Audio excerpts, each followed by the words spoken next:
Kembali bersama saya dalam ulasan Madani 11 pagi.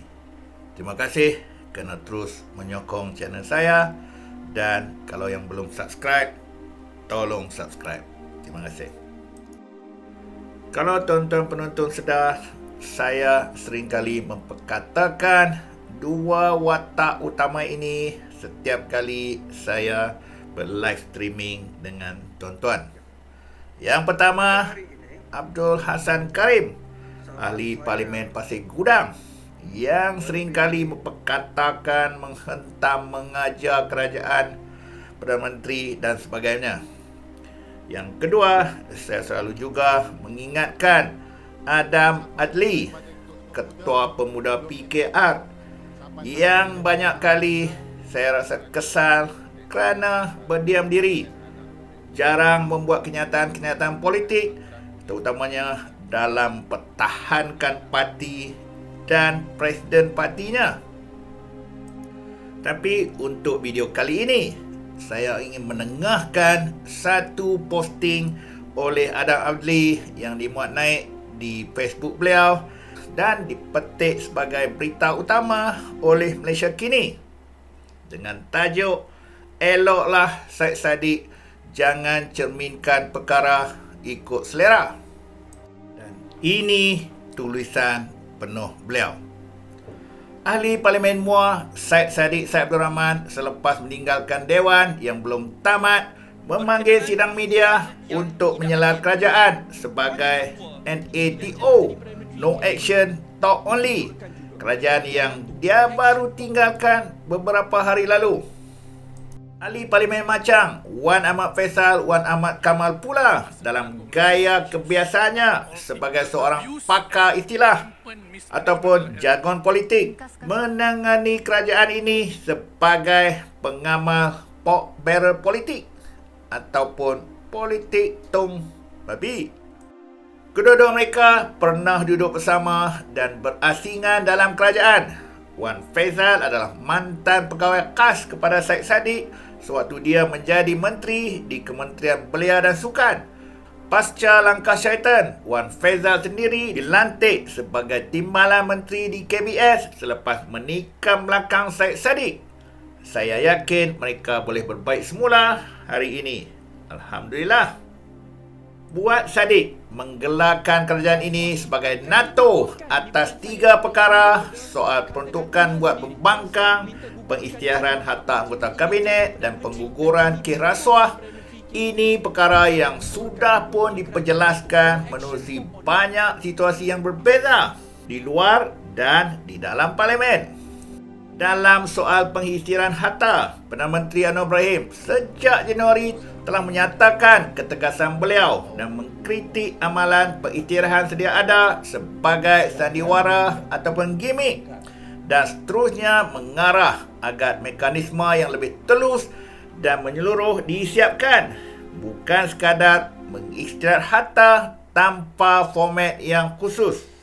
Tidak sekadar kenyataan media, ia disepakati menerusi mesyuarat Jawatankuasa Khas Kabinet mengenai anti rasuah siri 17 bilangan 1 tahun 2023 yang dipengerusikan sendiri oleh Anwar Julai lalu. Dua perkara lain pula, pengguguran kes mahkamah yang tentu sekali saya yakin merujuk kepada kes timbalan Perdana Menteri Ahmad Zahid Hamidi berbanding kes ahli Parlimen Paguh Muhyiddin Yassin, telah dijawab oleh Parlimen secara terperinci oleh Azalina Osman Said atas kapasiti dirinya sebagai menteri yang menjaga undang-undang dan reformasi institusi, ditandatangani dengan komitmen kerajaan hari ini untuk memisahkan Ketua Peguam Negara dan Pendakwa Raya. Malah isu pelepasan tanpa pembebasan ataupun DNAA Zahid juga telah dibawa kepada perhatian Jawatankuasa Pilihan Khas Parlimen, selain bakal dijawab sendiri oleh Anwar di Dewan Rakyat hari ini. Di masa yang sama, dalam soal peruntukan buat pembangkang, sudah berulang kali dalam Dewan diingatkan untuk mereka memulakan rundingan bersama kerajaan dalam soal tersebut. Langkah yang sama dibuat oleh Pakatan Harapan dalam penggal yang lalu.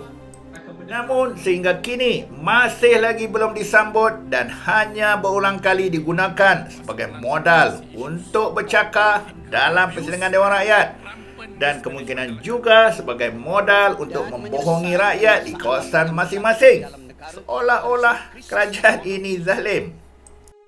Tertanya juga, bagaimana dengan peruntukan di Muar yang sempat berada dalam blok kerajaan? Sudah habis dibelanja atau bagaimana?